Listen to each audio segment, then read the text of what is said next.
Welcome and welcome back to your channel is notes. अभी हमारे unit 3 का ये सेकंड वीडियो है। थर्ड वीडियो में यूनिट 3 खत्म। थर्ड में I think group dynamics, group understanding वगैरह वगैरह, तो मतलब पूरा ग्रुप का टॉपिक थर्ड वीडियो में। इसमें है लीडरशिप की थ्योरीज। कितनी सारी? 4, 5 है इसमें शायद। हाँ, 12 थ्योरीज इसमें हैं। 2 पहले पढ़ा चुकी हूँ, एक और एक्स्ट्रा थोड़ा सा पढ़ा दूंगी, तो बहुत सारी। अभी देखो, बेसिकली तुम्हें इनको देख के पैनिक नहीं होना है। सिंपल सी चीज़ें हैं। जैसे लास्ट वीडियो में मैंने पढ़ाई थी ट्रेड थ्योरी, थोड़ा सा टाइम था तो ट्रेड थ्योरी पढ़ा दी थी। तो ट्रेड थ्योरी में क्या था कि जो भी लीडर्स हैं उनके अंदर ऐसी कैरेक्टरिस्टिक्स होना ज़रूरी हैं जो उन थ्योरीज में थी, ताकि वो लीडर्स इफेक्टिव या फिर बहुत बड़े अच्छे लीडर्स माने जाएं। ठीक, जब और थ्योरिस्ट ने वो थ्योरीज देखी तो उन्हें पसंद नहीं आई ये चीज़। उन्होंने कहा कि ऐसे हिस्ट्री में बहुत से लीडर्स हैं जिनमें ये सारी फीचर्स नहीं हैं या फिर ये सारे कैरेक्टरिस्टिक्स नहीं हैं, फिर भी उन्होंने बहुत अच्छा परफॉर्म किया है, बहुत बड़े लीडर वो बने हैं। तो उस थ्योरी को क्रिटिसाइज़ करके उन्होंने बनाई बिहेवियरल थ्योरी, कि मतलब कि मैनेजर किस तरीके से किस सिचुएशन में परफॉर्म करें, उसके अकॉर्डिंग थ्योरीज बनाई गई। तो ट्रेड थ्योरी से एक पॉइंट ऊपर थी बिहेवियरल थ्योरी।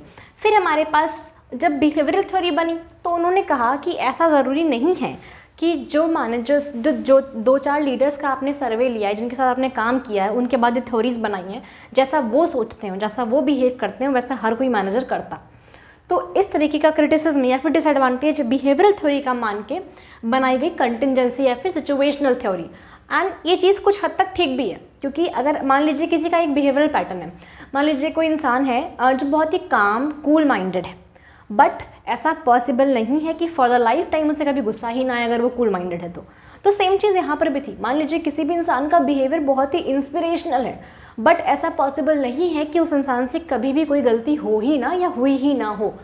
तो सेम चीज़ को देखकर सिचुएशनल या फिर कंटिजेंसी थ्योरी बनाई गई कि इन केस की सिचुएशन 1 की बजाय सिचुएशन 2 कोई लीडर फेस कर रहा है, तो वो 1 में किसी और तरीके से बिहेव करेगा, 2 में किसी और तरीके से बिहेव करेगा। तो उसके थ्रू सिचुएशनल या फिर कंटिजेंसी थ्योरीज बनाई गई। देन ये कहा गया कि situational theories, behavioural theories, trade theories, अब अगर इन तीनों को हम अलग अलग पढ़ेंगे, अलग अलग देखेंगे, तो हम कितना कुछ देखना पड़ेगा, कितना कॉम्प्लेक्स हो जाएगा किसी भी लीडरशिप स्टाइल को या फिर किसी भी लीडरशिप को जज करने में या फिर स्कोर करने में। तब बनाई गई कंटेम्प्रेरी मतलब मॉडर्न थ्योरीज, जिसमें ट्रेड थ्योरी, बिहेवियरल थ्योरी और कंटिजेंसी थ्योरी के थोड़े थोड़े पॉइंट्स सारे मिला के एक साथ देखे गए। कुल मिला के कंटेम्प्रेरी थ्योरी का ये मानना है या फिर ये बिलीव है कि जो ट्रेड थ्योरीज़ हैं, कंटिजेंसी थ्योरीज़ हैं, बिहेवियरल थ्योरीज़ हैं, इन सब को अलग अलग पढ़ने, समझने और अप्लाई करने की बजाय अगर हम एक साथ इन सबको एक ही थ्योरी या फिर एक ही वे में अप्लाई कर सकें, समझ सकें, तो that will be the best possible outcome to जज एनीबडीज लीडरशिप। ठीक है, तो अभी हम ये सारी थ्योरीज पढ़ेंगे। बोर्ड पर ही इतना कुछ लिखा है तो पढ़ाते वक्त तो बहुत कुछ लिखा होगा, इसलिए मैं होंगी यहाँ से गायब और आएंगे टेक्स्ट पर। उसके पहले एक चीज़ सुन लो, सब्सक्राइब नहीं किया है तो प्लीज़ सब्सक्राइब कर लो, क्योंकि इस बार तो मैं हक से कह रही हूँ, बहुत मेहनत लग रही है। बिजी तो इतना है शेड्यूल की पूछो ही मत। एंड देन बुक नहीं ली है तो डिस्क्रिप्शन में लिंक है, नोट्स का लिंक भी डिस्क्रिप्शन में है। Although I am really busy, but फिर भी मैं पूरा ट्राई कर रही हूँ कि जितने भी नोट्स तुम्हें चाहिए या जो जितना ही मैंने बनाया हुआ है सब धीरे धीरे सब कुछ करके मैं सारे पुराने वीडियोज़ भी अपडेट कर दूँ, नए में भी अपडेट कर दूँ डिस्क्रिप्शन में। तो जो भी तुम्हें चाहिए होगा डिस्क्रिप्शन में जाकर ज़रूर ढूंढना, मिल जाएगा। ठीक है, एंड प्लीज़ सब्सक्राइब। अभी हम पढ़ने वाले हैं बिहेवियरल थ्योरी की पहली थ्योरी, मैनेजरियल ग्रिड। इसको पढ़ाने से पहले मैं एक चीज़ बताना चाहती हूँ। जैसे बेसिकली मैं जो भी थ्योरीज पढ़ाऊँगी तो सारी थ्योरीज में 4 डिवीज़न है। तो मैं जिस तरीके से पढ़ाती हूँ वो कुछ ऐसा है। लाइक जैसे मान लीजिए दिस इज़ योर ग्राफ, मैं ग्राफ क्वाड्रेंट के अकॉर्डिंग पढ़ाती हूँ। ठीक है, रिमाइंड दिस, ये आपका ग्राफ है। ठीक है, ये प्लस प्लस होता है, याद है कितनों को याद है, ये प्लस प्लस होता है। ठीक है, एंड ये थर्ड क्वाड्रेंट माइनस माइनस होता है। ठीक है, this is plus minus and this is minus plus. ये फर्स्ट क्वाड्रेंट है, ये सेकंड क्वाड्रेंट है, ये थर्ड क्वाड्रेंट है, ये फोर्थ क्वाड्रेंट है। This goes anti clockwise.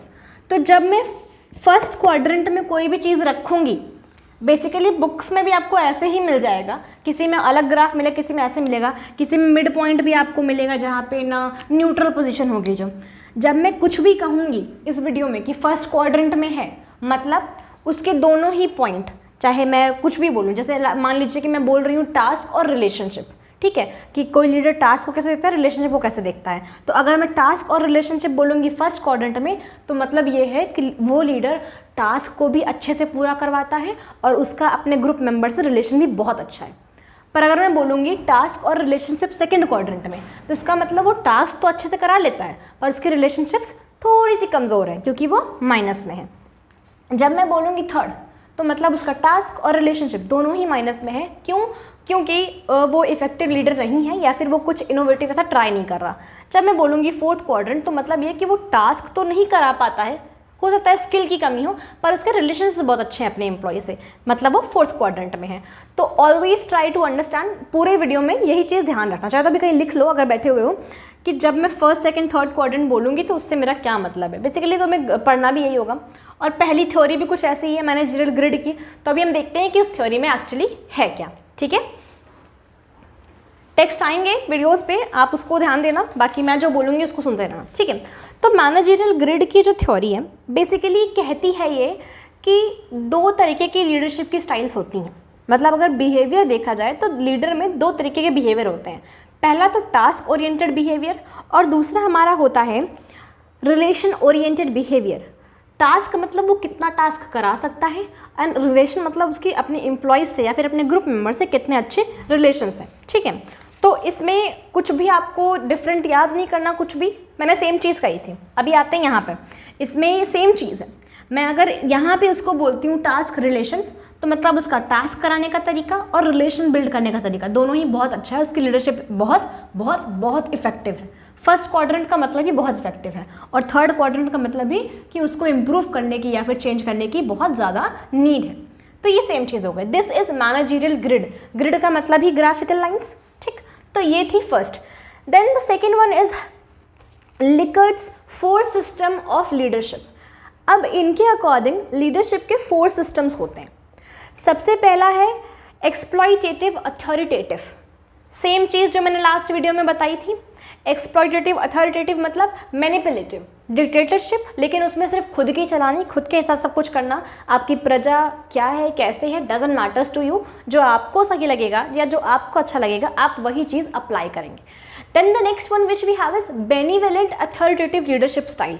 ये हम लिकर्ट्स के मॉडल की बात कर रहे हैं, लिकर्ट्स 4 सिस्टम ऑफ लीडरशिप। इनका सेकंड है benevolent ऑटोक्रेटिव।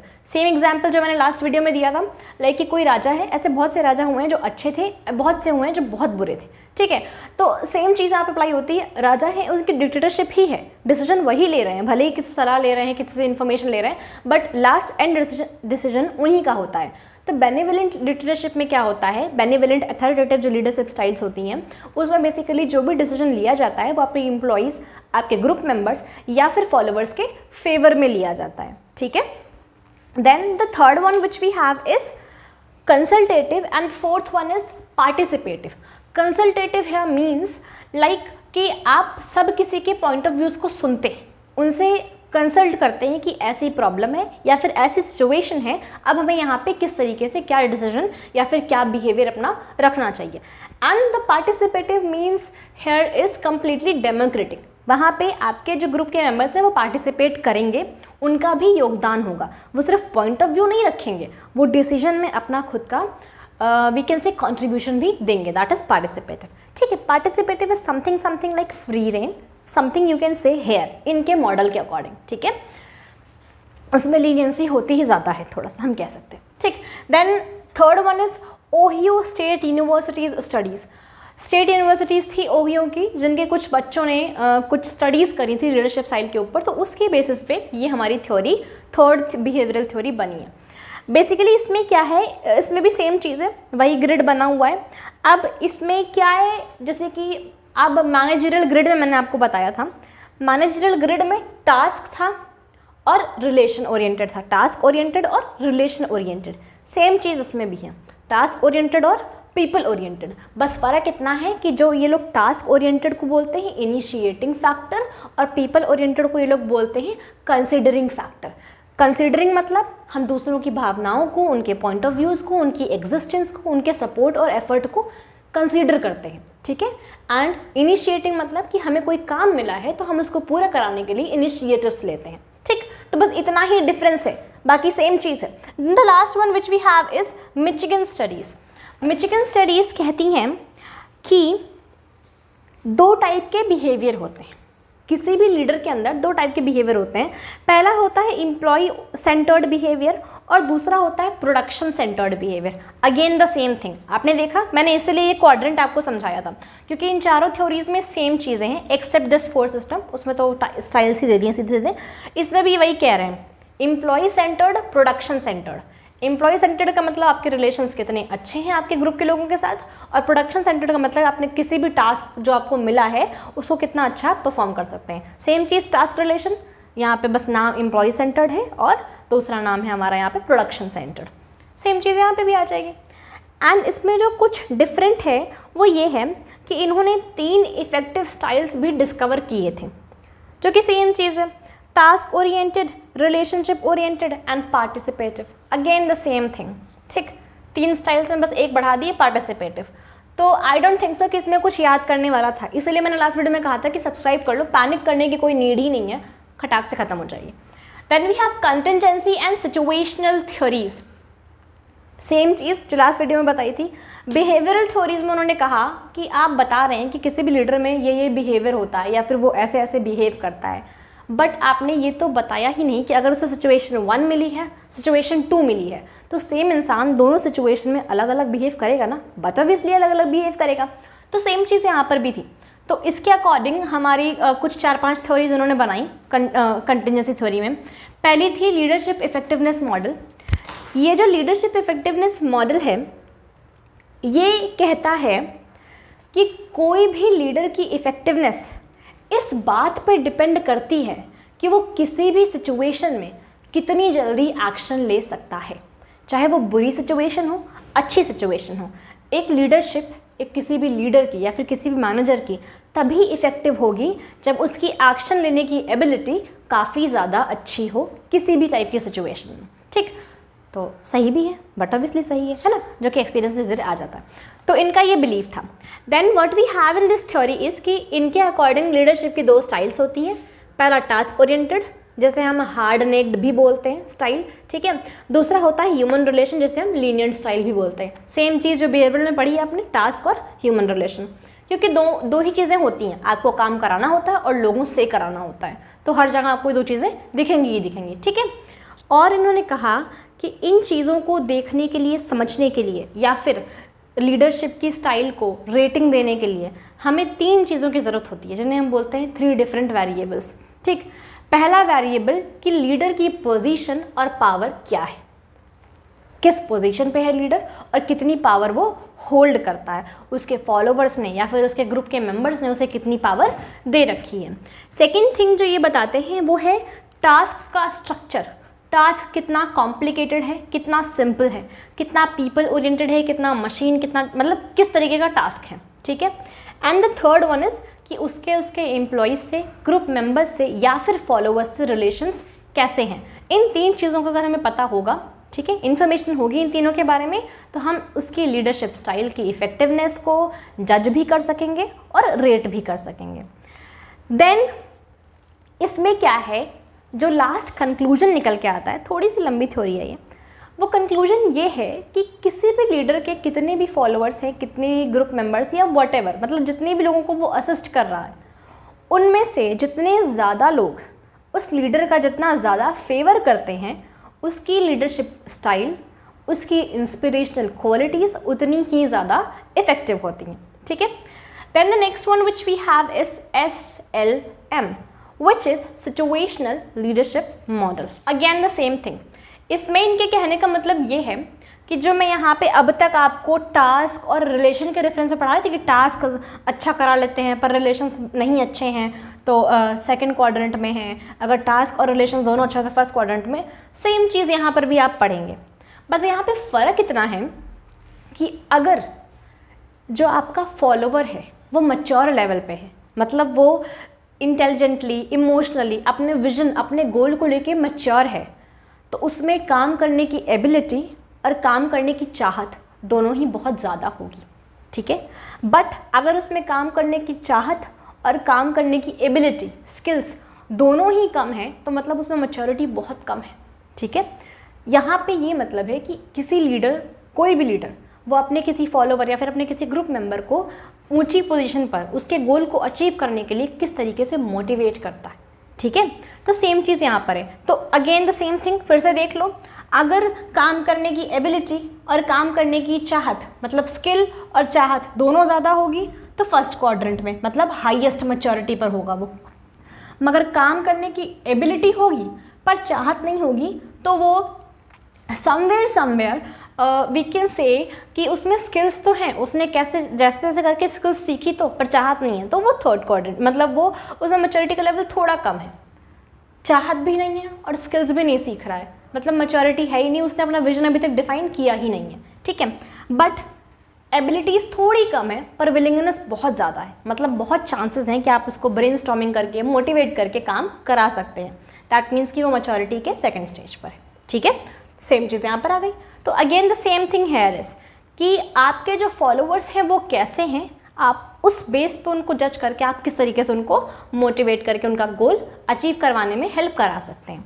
Fine, and then same thing goes here is कि अगर आपके जो एम्प्लॉयज़ हैं, जो भी कोई हैं, अगर उनमें स्किल्स भी हैं और उनमें विलिंगनेस भी है, विच मीन्स कि वो मैच्योरिटी के हाईएस्ट लेवल पर है, तो आप बहुत ईजिली उनको हम कह सकते हैं कि उनको कोचिंग देकर या फिर सिखाकर, सिंपली नॉर्मली सिर्फ पढ़ाकर सिखाकर या फिर एक पाथ दिखाकर आप उन्हें उनसे काम करवा सकते हैं या फिर उन्हें उनका गोल अचीव करवा सकते हैं, क्योंकि उनमें एबिलिटीज़ भी आ चुकी हैं और उनमें बहुत ज़्यादा विलिंगनेस भी है काम को करने की। देन अगर हम मान लेते हैं जैसे कि उनके पास एबिलिटीज़ तो कम है पर चाहत बहुत है, दैट मीन्स कि वो सेकंड स्टेज पर है, एबिलिटीज़ बढ़ जाएंगी तो फर्स्ट स्टेज पर आ जाएंगे, तो वहाँ पे आप पार्टिसिपेटिव स्टाइल को अडॉप्ट कर सकते हैं, क्योंकि इस थ्योरी में सिचुएशन की बात हो रही है। तो अगर ऐसी सिचुएशन है कि जहाँ पे स्किल्स तो कम हैं आपके फॉलोअर्स के पास मगर चाहत बहुत ज़्यादा है कि बस काम करना है, मतलब विलिंगनेस बहुत ज़्यादा है, डिटर्मिनेशन काफ़ी ज़्यादा है, तो वहाँ पे आप पार्टिसिपेटिव स्टाइल को अडॉप्ट कर सकते हैं। ठीक है, बट ना स्किल्स हैं और ना ही चाहत है, तो वहाँ पे आपको डेलीगेशन अडॉप्ट करना पड़ेगा, मतलब पावर अपने हाथ में रखनी होगी पर काम थोड़ा थोड़ा करके बांटना होगा, ब्रेनस्टॉर्मिंग भी करनी होगी, थोड़ा थोड़ा करके काम दोगे, काम करेंगे, एक काम में अच्छा करेंगे एक में बुरा करेंगे, जिसमें अच्छा करेंगे उसमें सक्सेस मिलेगी तो इफेक्टिव हो जाएंगे उस काम को करते करते, मतलब सिंपली वो साइकिल थोड़ी सी लंबी होगी पर वहाँ पे आपको काम बांटना पड़ेगा। बट इन केस कि एबिलिटीज़ तो हैं लेकिन विलिंगनेस है ही नहीं, तो वहाँ पे आपको डायरेक्टिव स्टाइल चूज़ करनी पड़ेगी, क्योंकि आपको पता है कि बंदा केपेबल है पर वो करना नहीं चाहता है, तो वहाँ पे आपको ब्रेनस्टॉर्मिंग करनी पड़ेगी, ऑर्डर्स देने पड़ेंगे, इंस्ट्रक्शंस देने पड़ेंगे, समथिंग लाइक दिस। ठीक है, तो सेम ये हो गया मैच्योरिटी के बेस पे आपको कौन से स्टाइल अडॉप्ट करनी चाहिए। Then the next one is path goal theory. Path goal theory here is simple से सिंपल, इसका यही मतलब है कि इस थ्योरी के अकॉर्डिंग कोई भी लीडर कितना इफ़ेक्टिव है ये इस बात से पता चलता है कि वो लीडर अपने एम्प्लॉयज़ को, अपने फॉलोअर्स को या फिर अपने ग्रुप मेंबर्स को उनका मनचाहा गोल या फिर उनके पैशन को अडॉप्ट करने में और उसमें सक्सीड होने में कितनी अच्छी गाइडेंस दे सकता है। इस थ्योरी का सिंपल सा बेसिक सा यही एक बिलीव है। ठीक है, एक सिंपल सा फंडा है इस थ्योरी में। अब इस थ्योरी के अकॉर्डिंग 4 टाइप की लीडरशिप स्टाइल्स होती हैं, सपोर्टिव, डायरेक्टिव, पार्टिसिपेटिव और अचीवमेंट ओरिएंटेड। एक्सप्लेन करने की नीड ही नहीं है। सपोर्टिव मतलब वो जो असिस्ट करे, सपोर्ट करे।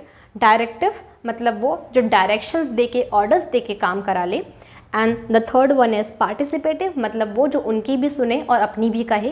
And the last one is achievement oriented मतलब वो जो टास्क कंप्लीट कराने के लिए हर एक टैक्टिक का यूज़ कर ले जाए। ठीक है, अब कौन से लीडर को कौन सी स्टाइल को अडॉप्ट करना है ये 2 चीज़ों पर डिपेंड करता है कि वो लीडर पर्सनली खुद कैसा है, उसमें क्या कैरेक्टरिस्टिक्स हैं, डोमिनेंट है या फिर कह सकते हैं कोऑपरेटिव है, व्हाटएवर।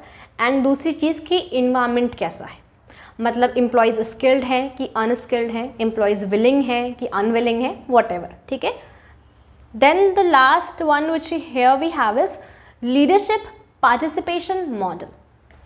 लीडरशिप पार्टिसिपेशन मॉडल के सिंपल साइज में कुछ भी नहीं है, कुछ भी नहीं है। बस इसमें सिंपल सी ये है कि इन्होंने 5 स्टाइल्स बताई हैं कि लीडर में कौन सी 5 स्टाइल्स होनी चाहिए जो अलग अलग सिचुएशन में वो यूज़ करके लीडरशिप कर सकता है। पहली इन्होंने बताई है डिसाइड, मतलब लीडर को एक डिसीजन मेकर बनना चाहिए अगर सिचुएशन कुछ ऐसी है कि जिसमें उसके एम्प्लॉयज़ या फिर फॉलोअर्स को कुछ भी नहीं आता है पर उसे उस बारे में एक्सपीरियंस है तो वो डिसीजन ले ले। ठीक है। दूसरी है पर्सनल कंसल्टेटिव। ठीक है। पर्सनल कंसल्टेटिव मतलब कि उसके ग्रुप में 5 लोग हों या 10 या 20 व्हाटएवर, वो हर किसी से पर्सनली मिलता हो और उन्हें पर्सनली जानता। ठीक है। Then the third one is consulting with group, वो पूरे ग्रुप को भी एड्रेस कर सकता हो as a teacher, as a guider, as a mentor, और वो पर्सनली भी लोगों से अपने ग्रुप के मेंबर्स से मिल सकता हो। ठीक है। Fourth one is facilitator. Facilitator मतलब किसी इंसान को कहीं पर डीमोटिवेट हो रहा है या फिर कोई चीज़ नहीं आ रही है तो उसे हर चीज़ में असिस्ट करना। Fifth is delegation. डेलीगेशन भी कोई लीडर अडॉप्ट कर सकता है इन केस उसे डायरेक्शन देना है या फिर किसी टास्क को डेडलाइन के पहले ख़त्म करवाना है। ठीक है। Then the last one is something अजीब सा नाम है, Tannenbaum and Schmidt's situational continuum. अजीब सी थ्योरी है, आ भी ना जाए एग्जाम में मेरे हिसाब से। तो इस थ्योरी के अकॉर्डिंग किसी भी लीडरशिप की स्टाइल इफ़ेक्टिव होती है 3 फोर्सेस की वजह से। वो जो 3 फोर्सेस हैं वो पहला फोर्स है लीडर, मतलब उसका पर्सनल एटीट्यूड कैसा है, वो पार्टिसिपेटिव है, डोमिनेंट है, सपोर्टिव है, डायरेक्टिव है या फिर डेमोक्रेटिक है या फिर ऑटोक्रेटिक है, उसके अंदर डिक्टेटर की भावना है, पावर की भावना है या फिर फ्रेंडशिप की भावना है, व्हाटएवर। मतलब उसका पर्सनल एटीट्यूड, पर्सोना कैसा है, ये डिपेंड करता है कि उसकी लीडरशिप स्टाइल या फिर उसका लीडरशिप करने का तरीका कैसा होगा। Then the next one which we have is followers के फोर्स में उसके फॉलोअर्स उसे कितना मानते हैं, कितने लॉयल हैं उसको लेकर, कितनी ज़्यादा रिकॉग्निशन है, क्या पोजीशन देते हैं, कितनी रिस्पेक्ट देते हैं। ठीक है। एट हिज बैक, तो वो डिफाइन करता है कि उसकी लीडरशिप कितनी इफेक्टिव होगी, उसके जो भी डिसीजंस होंगे या फिर जो भी उसकी गाइडेंस होगी वो कितनी इफेक्टिव होगी। Then the last force which is the third force here is situation favourable है कि अनफेवरेबल है। लाइक कि अगर डेडलाइंस बहुत पास में हैं तो पॉसिबिलिटीज़ हैं कि टास्क वो जल्दी जल्दी लीडर ख़त्म करा सकें। बहुत स्ट्रिक्ट बॉस है या फिर टाइम कंस्ट्रेंट बहुत कम है या फिर बहुत टेक्निकल या फिर कॉम्प्लेक्स प्रोजेक्ट है तो वहाँ पे पॉसिबिलिटी है कि वो ओवर टाइम करा ले या फिर whatsoever he chooses to do. ठीक है। तो ये थी कुछ कंटिंजेंसी या फिर situational theories. By the way light तो चली गई है, गर्मी बहुत लग रही है। Then we have contemporary theories. Again जो मैंने लास्ट वीडियो में बताया सेम चीज़ है।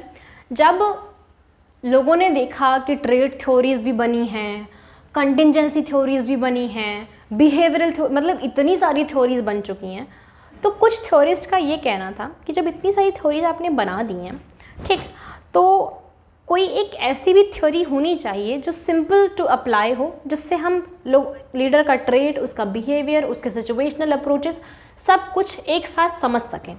तो इस बिलीव या फिर इस ऑब्जेक्टिव के साथ कंटेम्प्रेरी थ्योरीज बनाई गई थी। कंटेम्प्रेरी थ्योरीज में 4 चीज़ें हैं बेसिकली। सबसे पहली है ट्रांसफॉर्मेशनल लीडरशिप एंड दूसरी है ट्रांजैक्शनल लीडरशिप। अब एक चीज़ याद रखना, कंटेम्प्रेरी थ्योरीज की जब भी बात होगी बेसिकली आपको जो चीज़ें पढ़नी होंगी या सुननी समझनी होंगी वो होंगी लीडर की कैरेक्टरिस्टिक, कि लीडर पर्सनली कैसा है।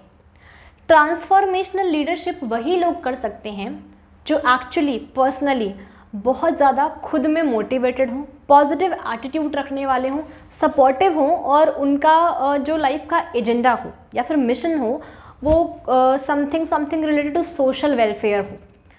लाइक हम कह सकते हैं संदीप माहेश्वरी सर, वो डायरेक्टली इनडायरेक्टली लोगों को ऐसे पाथवे के लिए मोटिवेट कर रहे हैं जो उन्हें पता भी नहीं है कि वो मोटिवेट कर रहे हैं। कुछ लोग उनकी वीडियोज़ को किसी फॉर्म में लेते हैं, किसी रेफरेंस में देखते हैं, कुछ लोग किसी रेफरेंस में देखते हैं, तो दैट इज़ ट्रांसफॉर्मेशनल लीडरशिप। मतलब आपके बिहेवियर को, आपकी हैबिट्स को, आपके पैशन को, आपके पाथ को, आपकी लाइफ को ट्रांसफॉर्म करने की एबिलिटी रखते हैं ऐसे लीडर्स, और वो लीडर्स ट्रांसफॉर्मेशनल लीडरशिप को अडॉप्ट करते हैं। Then we have transactional leadership. Transactional leadership, अब जैसे मान लीजिए फॉर एग्जाम्पल विवेक बिंद्रा सरकार में यहाँ पे ले सकते हैं। ट्रांजैक्शनल लीडरशिप इज़ बेसिकली कि आपका ह्यूमन रिलेशन अप्रोच कैसा है। अब जैसे कि वो उनका एक पर्टिकुलर निच है कि वो स्टार्टअप्स को या फिर स्मॉल बिजनेसेस को व्हाटएवर, वो उन्हें ग्रो करने में हेल्प करते हैं, ठीक है। तो उनका ये जो निच है वो ये बताता है कि लाइक कि उनका जो बिज़नेस ओनर्स हैं या फिर जो उनकी एनालाइजिंग स्किल्स हैं वो सब काफ़ी अच्छी हैं।